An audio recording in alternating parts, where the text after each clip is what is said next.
ನಾಳೆ ಗೊತ್ತಾಗುತ್ತೆ ಸಮೀಕ್ಷೆಯ ಅಸಲಿ ಭವಿಷ್ಯ. ನಾಳೆಯೂ ಕೂಡ ಪ್ರತಿಭಟನೆ ಮಾಡೋಕೆ ಸಮೀಕ್ಷೆದಾರರು ಪ್ಲಾನ್ ಮಾಡಿದ್ದಾರೆ. ಮಲ್ಲೇಶ್ವರಂನ ಜಿಬಿಎ ಕಚೇರಿಯ ಮುಂದೆಯೇ ಪ್ರತಿಭಟನೆಯನ್ನ ಮಾಡ್ತಾರಾ, ಮತ್ತೆ ಮನವಿ ಸಲ್ಲಿಕೆ ಮಾಡೋಕೆ ಸಮೀಕ್ಷೆದಾರರು ಪ್ಲಾನ್ ಮಾಡ್ಕೊಂಡಿದ್ದಾರಂತೆ. ಜನರ ಪ್ರಗತಿಗೆ ನಡೀತಾ ಇರುವ ಸಾಮಾಜಿಕ ಶೈಕ್ಷಣಿಕ ಸಮೀಕ್ಷೆ ಮೊದಲ ದಿನದ ಸಮೀಕ್ಷೆಯೇ ಬಾಯ್ಕಾಟ್ ಮಾಡಿದ್ರು ಕೆಲ ಸಮೀಕ್ಷೆದಾರರು. ಎಲ್ಲಿ ಅಂದ್ರೆ ಬೆಂಗಳೂರಿನಲ್ಲಿ.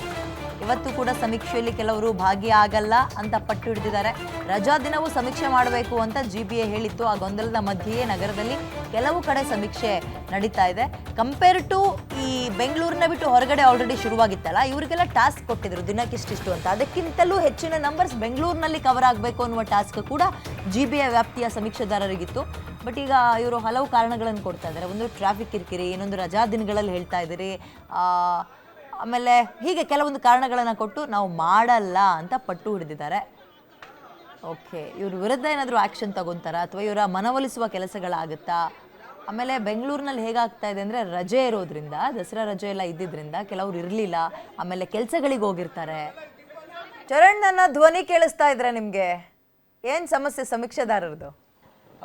ಎಸ್ ವಿದ್ಯಾ, ನಿನ್ನೆ ಆರಂಭ ಆದಂತಹ ಸಮೀಕ್ಷೆಯಲ್ಲಿ ಮೊದಲ ದಿನವೇ ಎಡವಟ್ಟಾಗಿತ್ತು. ಅದೇ ರೀತಿಯಾಗಿ ಇವತ್ತು ಕೂಡ ಒಂದು ರೀತಿಯಲ್ಲಿ ಸಮೀಕ್ಷೆ ಸಂಪೂರ್ಣವಾಗಿ ಸ್ತಬ್ಧ ಆಗಿರುವಂತದ್ದು. ಎಲ್ಲೋ ಒಂದು ಕಡೆಯಲ್ಲಿ ಸರಾಗವಾಗಿ ಸಾಗಬೇಕಿದ್ದಂತಹ ಬೆಂಗಳೂರು ಸಮೀಕ್ಷೆ ಏನಿದೆ, ಈ ಒಂದು ಸಮೀಕ್ಷೆಯಲ್ಲಿ ಇದೀಗ ವಿಘ್ನಗಳು ಎದುರಾಗಿರುವಂತದ್ದು. ಪ್ರಮುಖವಾಗಿ ಸಮೀಕ್ಷೆದಾರರು ಏನಿದ್ದಾರೆ ಅವರಿಗೆ ತಮಗೆ ಬೇಕಾಗಿರುವಂತಹ 10 ವಾರ್ಡ್ಗಳನ್ನ ಸೆಲೆಕ್ಟ್ ಮಾಡೋದಕ್ಕೆ ಜಿಬಿಎ ಸೂಚನೆಯನ್ನ ನೀಡಿತು. ಅಂತ ಹೇಳಿದ್ರೆ, ತಾವು ಕೆಲಸ ಮಾಡ್ತಾ ಇರುವಂತಹ ಶಾಲೆಗಳೇನಿದೆ ಅಥವಾ ತಾವು ನೀವು ವಾಸವಾಗುವಂತಹ ಜಾಗ ಏನಿದೆ, ಆ ಒಂದು ಜಾಗದ ಆಸುಪಾಸಿನ 10 ವಾರ್ಡ್ಗಳು ಯಾವ್ದಿದೆ, ತಮಗೆ ಯಾವ್ದು ಕಂಫರ್ಟೇಬಲ್ ಆಗುತ್ತೆ ಆ ಒಂದು ವಾರ್ಡ್ಗಳನ್ನ ಚೂಸ್ ಮಾಡಿ ಅಂತ ಹೇಳಿ ಜಿಬಿಎ ತರಬೇತಿ ಕೇಂದ್ರದಲ್ಲಿ ಸೂಚನೆಯನ್ನ ನೀಡಿತು. ಅದಾದ ಬಳಿಕ ಅದೇ ರೀತಿಯಾಗಿ ಸುಮಾರು 300ಕ್ಕೂ ಹೆಚ್ಚು ಸಮೀಕ್ಷೆದಾರರು ತಮಗೆ ಬೇಕಾದಂತಹ ವಾರ್ಡ್ಗಳನ್ನ ಚೂಸ್ ಮಾಡಿದ್ರು. 10ಕ್ಕೂ ಹೆಚ್ಚು ವಾರ್ಡ್ಗಳನ್ನ ಚೂಸ್ ಮಾಡಿದ್ರು. ಆದ್ರೆ ಎಲ್ಲೋ ಒಂದು ಕಡೆಯಲ್ಲಿ ತಾವು ಚೂಸ್ ಮಾಡಿದ ವಾರ್ಡೇ ಬೇರೆ, ಆದ್ರೆ ತಮಗೆ ನೇಮಕ ಮಾಡಿರುವಂತಹ ವಾರ್ಡೇ ಬೇರೆ ಅನ್ನುವಂತಹ ಸ್ಥಿತಿ ಸಮೀಕ್ಷೆಯ ದಿನದಂದು ಬೆಳಕಿಗೆ ಬಂದಿರುವಂತದ್ದು. ಅಂತ ಹೇಳಿದ್ರೆ, ಸುಮಾರು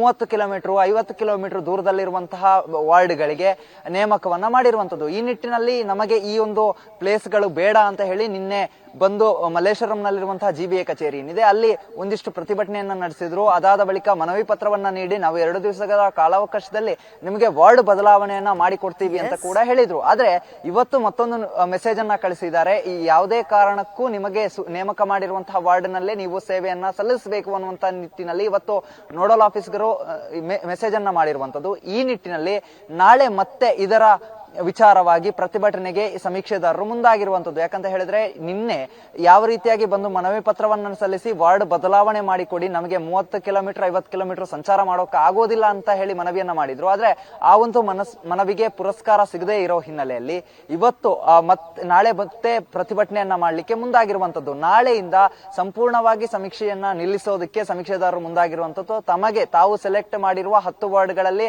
ಯಾವ್ದಾದ್ರೂ ಒಂದು ವಾರ್ಡ್ ಅನ್ನ ನೀಡದೆ ಹೋದ್ರೆ ಸಮೀಕ್ಷೆ ಮಾಡೋದಿಲ್ಲ ಅಂತ ಹೇಳಿ ಕೂಡ ಪಟ್ಟನ್ನ ಹಿಡಿದಿರುವಂತದ್ದು. ಇದರ ಜೊತೆಗೆ ಒಂದಿಷ್ಟು ವಿಕಲಚೇತನರು, ಗರ್ಭಿಣಿಯರು ಮತ್ತೆ 1 ವರ್ಷದ ಕೆಳಗಿನ ಮಕ್ಕಳಿರುವಂತವರು ಸಮೀಕ್ಷೆಯಿಂದ ಅವರಿಗೆ ವಿನಾಯಿತಿಯನ್ನ ಜಿಬಿಎ ನೀಡಿತು. ಆದ್ರೆ ಏಕಾಏಕಿಯಾಗಿ ಸಮೀಕ್ಷೆಯ ದಿನದಂದು ಅವರನ್ನ ಡ್ಯೂಟಿಗೆ ನೇಮಕ ಮಾಡಿರುವಂತದ್ದು. ಅದರ ಜೊತೆಗೆ ಸುಮಾರು 40 ರಿಂದ 50 ಕಿಲೋಮೀಟರ್ ದೂರ ಅಂತ ಹೇಳಿದ್ರೆ ಕೆಂಗೇರಿಯಲ್ಲಿ ವಾಸ ಆಗ್ತಾ ಇರೋರಿಗೆ ವರ್ತೂರು ಹೊರವಲಯದಲ್ಲಿ ಸಮೀಕ್ಷೆಗೆ ನೇಮಕ ಮಾಡಿರೋದ್ರಿಂದಾಗಿ ಅವರಿಗೆ ಒಂದಿಷ್ಟು ಸಮಸ್ಯೆಗಳಾಗ್ತಾ ಇದೆ. ಈ ನಿಟ್ಟಿನಲ್ಲಿ ನಾಳೆ ಮತ್ತೆ ಮಲ್ಲೇಶ್ವರಂ ಕಚೇರಿಯಲ್ಲಿ ಬಂದು ಮತ್ತೆ ಪ್ರತಿಭಟನೆಯನ್ನ ಮಾಡ್ಲಿಕ್ಕೆ, ಮತ್ತೆ ಒಂದಿಷ್ಟು ಗೊಂದಲಗಳ ಸೃಷ್ಟಿಯಾಗ್ಲಿಕ್ಕೆ ಮಾಡಿರುವಂತದ್ದು. ಒಂದು ಕಡೆಯಲ್ಲಿ ಮನವಿಗಳಿಗೆ ಪುರಸ್ಕಾರ ಸಿಗದೆ ಇರೋ ಹಿನ್ನೆಲೆಯಲ್ಲಿ ನಾಳೆ ಯಾವುದೇ ರೀತಿಯ ಒಂದು ಉತ್ತರವನ್ನ ನೀಡಿದ್ರು ಕೂಡ ನಾವು ಧನ್ಯವಾದ ಚರಣ್ ಡೀಟೇಲ್ಸ್ಗೆ.